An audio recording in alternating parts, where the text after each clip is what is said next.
परेशान होने की जरूरत नहीं है। जो होना था वो तो हो गया। सब तुम्हारे साथ है। मैं किस पे एतबार करूं आसिफ? किसको अपना समझूं? कोई भी तो मेरा अपना नहीं है। और जिसका कोई अपना नहीं होता, दुनिया उसके साथ ऐसी ही करती। जिस इंसान से मैंने इतनी मोहब्बत की, अपना आप कुर्बान कर दिया, उसने मुझे ठुकरा कर दो कोड़ी का भी नहीं छोड़ा।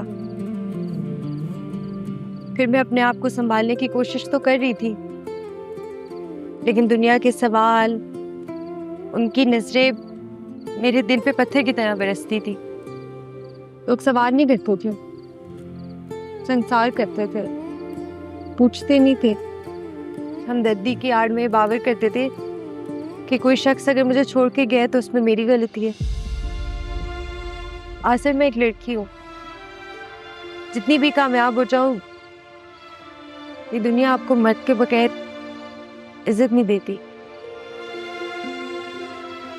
इसीलिए मैंने अपने आप को महदूद कर दिया इन्हीं सवालों से बचने के लिए। अपने इर्द गिर्द बेहिसी की दीवारों को इतना ऊंचा खींच लिया कि कोई उन्हें फैलांग ही ना सके। मोहब्बत करना क्या इतना बड़ा कसूर है कि उसकी इतनी बड़ी सजा मिले? असल में इतनी बड़ी सजा की हकदार तो नहीं थी ना।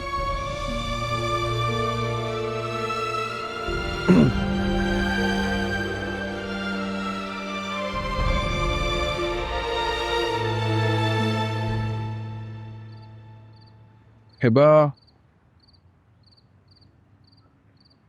कसूर तुम्हारा नहीं है।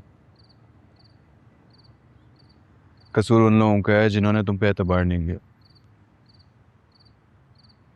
लेकिन उन लोगों की कम फहमी की सजा तुम बाकी सबको तो नहीं दे सकते। तुम कहती हो कि तुमने अपने ऊपर बेहिसी की चादर ओढ़ ली है, जबकि ऐसा नहीं है। तुमने अपने इर्द गिर्द बदगुमानी की दीवार खड़ी कर ली। सिर्फ एक शख्स की हद है, तुम सबसे बदगुमान हो गए।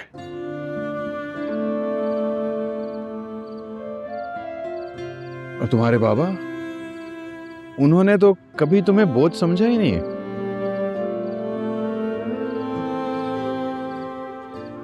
उन्हें पूरी दुनिया में तुम्हारे लिए सिर्फ एक चीज चाहिए, वो भी खुशी है। एक बाप अपनी बेटी के लिए इससे ज्यादा भला और मांग भी कर सकता है। और मैं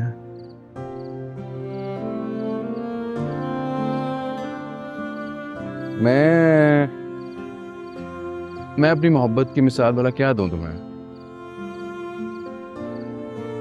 बस ऐसा समझ लो कि इस जिंदगी के तारीख तरीन लम्हों में भी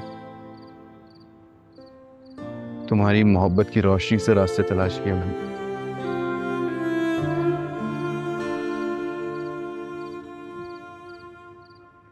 हिबा, मैं यहां नहीं आना चाहता था। मैं चला जाना चाहता था। मैं चाहता था कि कोई ऐसा बंदा ना मुझे देखे जो मेरे माजी को जानता हो। मैं किसी ऐसे बंदे से ताल्लुक रखना ही नहीं चाहता था जो थोड़ा बहुत भी मेरे माजी के बारे में जानता हो। लेकिन तुम्हारी मोहब्बत मुझे पाकिस्तान वापस ले आई।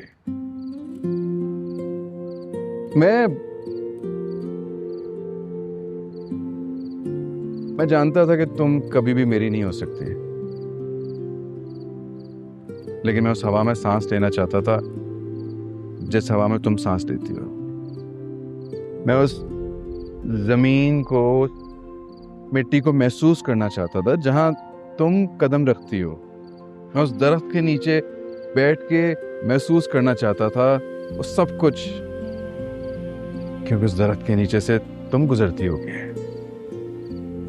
मैंने तुमसे सिर्फ मोहब्बत नहीं की, मैंने तुमसे इश्क किया। और एक आशिक अपनी मोहब्बत को भला कैसे तकलीफ पहुंचा सकता है?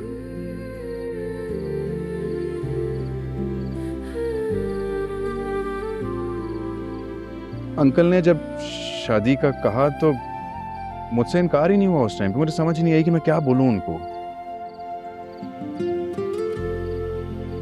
तुम बताओ मैंने क्या गलत किया था? नमन,